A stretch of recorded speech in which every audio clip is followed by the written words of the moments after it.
Kentucky news, giving you up-to-the-minute coverage on the hour, by the hour, every second. At least to those few folks who are subscribed to Johnny Masters. I didn't know my own URL address. YouTube.com, Johnny Masters. The few subscribers that get this will get to see some pretty relevant and accurate news. I don't know, for today. I don't know how long I'll keep doing this. Done a couple of them. I'm enjoying them. Pretty easy to do, and there's a lot of things actually going on right now. So, Kentucky, okay? I wanted to start out with a quick story. Sorry, I'm cracking myself up here. Because I got a lot of news, a ton of news, and I was hoping to get it all in 15 minutes, so okay, well, let's try this. So, I'm in class, and I asked 5 different questions, and 3 questions was review, and 2 questions should have been, were questions that the people should have just known. The professor asked, was like, hey, you didn't even tell us, you know. I asked the question, who is Louisville named after? You know, who is Louisville named after? Like, where did, Louis come from? Like, and, she said, you didn't review it, and I was just kind of, can you just, I don't know, let me finish this. And I did get a little frustrated, but I feel like I should have answered the question because it was a legitimate question. Legitimate questions I feel like you should have already knew, right? So, Louisville, it's named after King Louis XVI, the French Revolution. It's the one that chopped off his head. Marie Antoinette let them eat cake. King Louis, during the American Revolution, was helping finance, send a bunch of soldiers and shit to America, and in exchange for that kindness, he got to get the name of Louisville named after him, okay? So, it's just interesting. They've lived in Louisville this entire time, and it never, at any point, did they say, who is this Louis we keep talking about? You know, who the fuck is Louis? This Ville is Louis. This is Louis City. Who the fuck is Louis? You know, why do?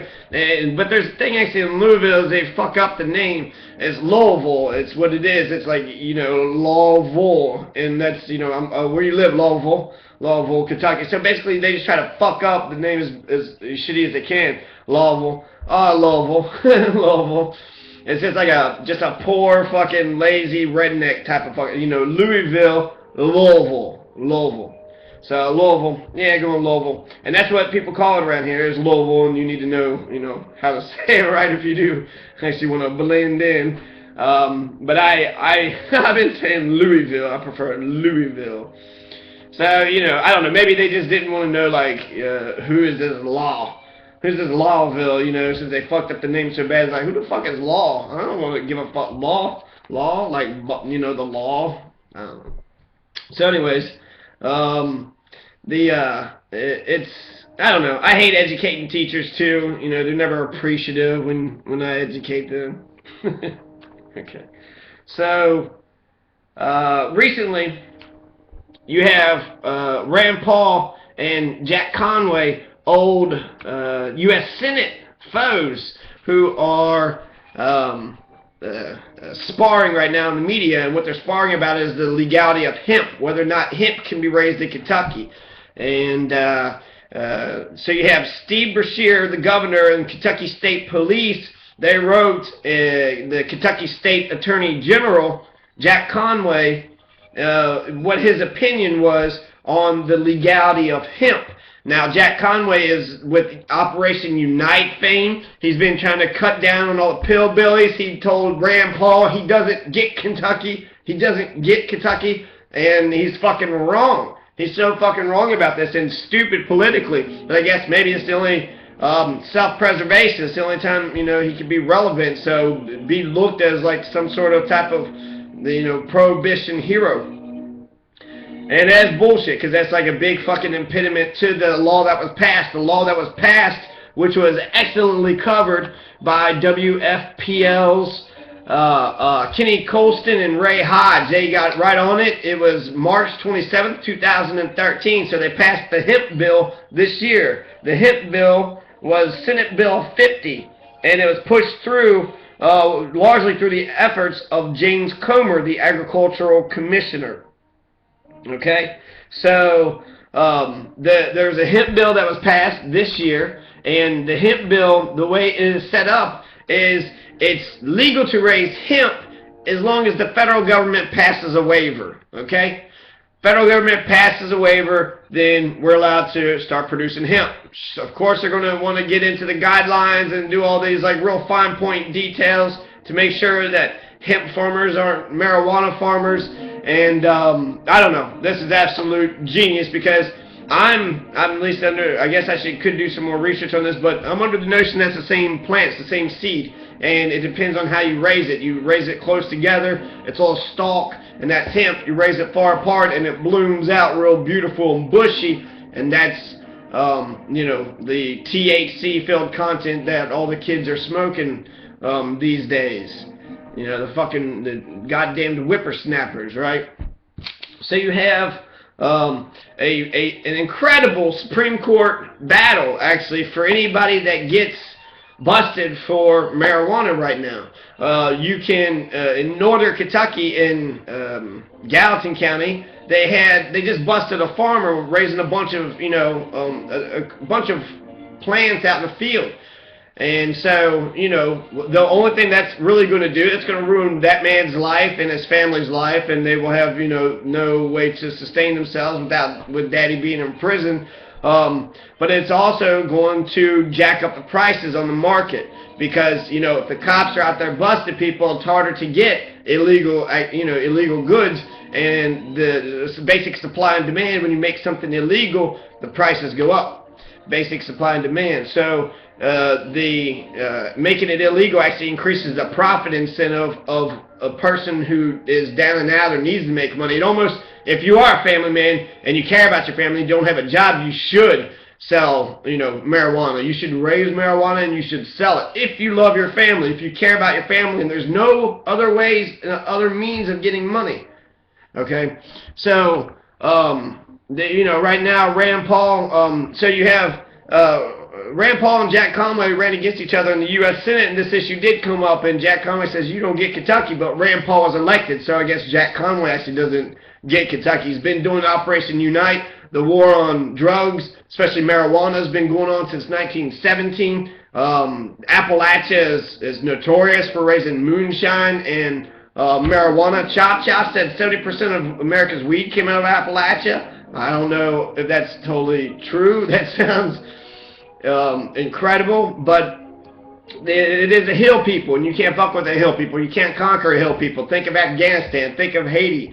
You cannot conquer. You know, there's bushwhackers sniping on the top of those hills, so you can't fuck with hill people. The law enforcement better have a damn good reason. And if somebody ain't hurting nobody, you ain't got no reason coming down my road. What you doing coming down my road, right? So, Rand Paul and Jack Conway used to be sparring people. Rand Paul got elected. Jack Conway issues this statement and says that, yes, it's illegal. If you raise hemp, you're going to be, possibly faced with charges and a possible seizure of property. So those who grow the crop intentionally will expose themselves to potential criminal liability and the possible seizure of property. So he's serious, and he's intense. He's one of the last dying dinosaurs of Kentucky. He's got that pretty boy Floyd, grin in the face, and he speaks well in public, and he seems like a pretty decent guy. But when it comes to the war on drugs, he's a sadistic psychopath and is a piece of shit. And I hope this decision puts a nail on the coffin of his political career, because he does not need to continue being the Attorney General when he is interpreting the laws this way. The legislator passed it. That's the will of the people. They've passed the law. The law stands. And the law says that the people want hemp to be raised. That's what the law states. And that does say that we want a waiver of the federal government. That's true. So to the T, to the pen of the law, we have to wait for that waiver. But with him saying that it's illegal, it shows that not only is he not, campaigning and pushing for it, but he probably is actually pushing against it to try to stop it and try to make sure that it does not go through. He would be the last hurdle for the legalization of marijuana in Kentucky. Would be Attorney General Jack Conway.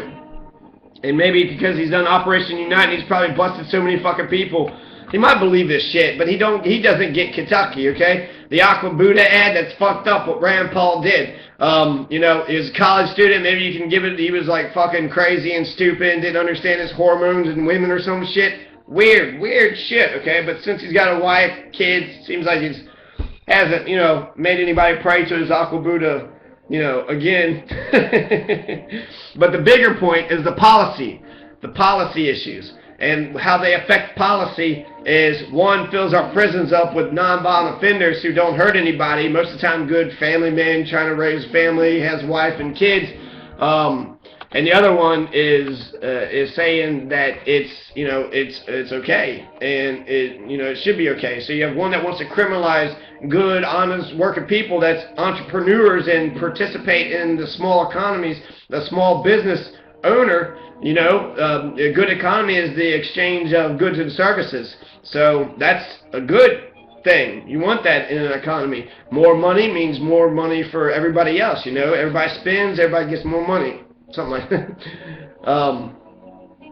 So that's a pretty big issue that's going on right now in Kentucky. Rand Paul, he's pretty pissed off about this, and he says that the law permits hemp production, and Kentucky growers should begin to be ready to begin. So he's like, okay, yeah, right now you can't raise hemp, but very soon, you're going to be allowed to raise it. So Rand Paul says Kentucky law provides for the production of industrial hemp in the Commonwealth, and we're ready to move forward. The Obama administration has weighed in on laws in other states, and I would expect for Kentucky to be treated equally in this process. I support Agricultural Commissioner James Comer's efforts on this issue, and I will continue to do all I can to secure this new industry for Kentucky. Conway's advisory opinion does not carry the weight of law, but was supported by Governor Steve Beshear, House Speaker Greg Stumbo, and the Kentucky State Police. So, Attorney General Jack Conway's fucking statement is not law, but he's creating policy right now, along with the executive branch and the fucking military, the Nazis, the police state, right? So the police state's behind the fucking dictator, and then the main legislator, House Speaker Greg Stumbo, the Democrat, the main Democrat in the House, is for it too. So that's a pretty good Algonquin round table. It's a pretty good power play, good little entourage, a posse. It's a good little posse that Beshear, went ahead and got there, which is bullshit that he would do that. I don't know how much more news I'll be able to get through. Okay, so now there's a second legislator who's accused of sexual harassment. This fucking weirdo, Representative Will Coursey, he looks like a fucking weird freak, okay? He's like, I see his pictures, he's like, he looks like 41-year-old virgin is what it looks like, but it just strikes me as so fucking creepy. It's like, he's putting out a weird, I'm an innocent fucking person vibe, and it's not true. So this is the second person in the Kentucky legislature that's been getting hit up with sexual harassment, and it's actually pretty remarkable because most of the time the legislature does not ever try their own. They don't actually use the legislature as a court, which they're allowed to do at times. Usually they just pass laws, argue about whatever. But every once in a while shit gets fucking real, and there's been some sexual harassment lawsuits that have been filed, and so they want to get the lawsuits, properly dismantled, and maybe I guess they didn't want to go by way of judicial branch, so they just use their own power, and they have the power to try, people. So they tried. It's actually wild how this happened, because Representative Will Coursey, he's not the one that's being said that there's been, he has been sexually harassing everybody, talking about shit, but he's not the one that's been, with the charges on him. He was the guy that the lady went to talk to and said, hey, I'm getting harassed, and then he says, oh, we need to sweep this under the carpet, give her a different office, and, didn't give a fuck about her actually getting harassed. The LRC director, Bobby Sherman, the Legislative Review Commission, the Legislative Research Commission. So this is the Research Commission. So when they say, hey, we're going to pass this hemp bill, the Research Commissions are the ones that write the opinions, and they do the research for the legislators, at their request. And the LRC director, Bobby Sherman, is the one that's being tried right now for sexual harassment. Somebody wrote a comment on it and said that the Kentucky legislators have been doing the nasty on the Kentucky people for quite some time, oppressing them, molesting them, throwing them into prison, taxing the fuck out of them, not giving a fuck about the poverty, pollution, mental health, bad health care, bad education, etc. So, so you have, they're kind of eating themselves, and it's actually it's pretty wonderful, but it also seems like the fucking dominoes are just toppling. One person's, getting hit up for sexual harassment, and the same guy that was investigating the person is now resigning for sexual harassment. So whoever's pointing out this person, maybe, they might go down too.